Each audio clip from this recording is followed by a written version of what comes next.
There are more expensive watches. There are rarer watches. But there is no watch more universally understood than the Rolex Submariner. This is how it became the default luxury watch. In this video, we're not reviewing specifications. We're breaking down design, timing, cultural positioning, and psychology, and why the Submariner still signals something very specific today. The Submariner didn't invent the dive watch, but it perfected the formula. Everything about it feels inevitable. The proportions, the bezel, the legibility, nothing draws attention to itself. And that's the point. It looks capable without trying, serious without being aggressive. And importantly, it hasn't changed much. That consistency created recognition.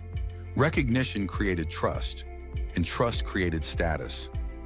The Submariner arrived at the perfect moment.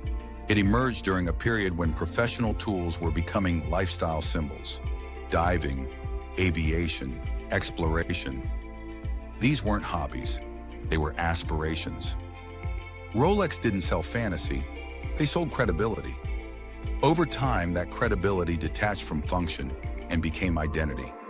You no longer had to dive, you just had to wear the watch. The Submariner was everywhere, military, actors, executives, athletes, not through loud endorsement, but repetition. It appeared often enough to feel inevitable, and never often enough to feel cheap. That balance is extremely difficult to engineer. Rolex understood distribution long before brand scarcity became a talking point. At some point, the Submariner stopped being a watch. It became a signal.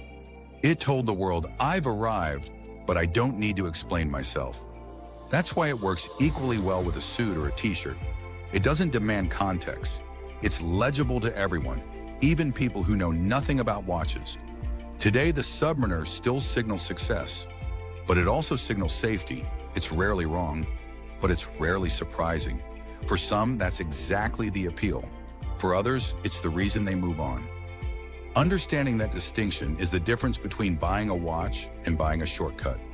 If you're considering a Submariner, ask yourself a few things. Do you want recognition or individuality? Do you value cultural approval or personal narrative? Are you buying your first serious watch or refining your taste? There's no wrong answer, but there is an uninformed one. The Submariner didn't become iconic by accident. It became iconic by being quietly right for a very long time. This is Watch IQ. Subscribe for luxury watch intelligence, not hype.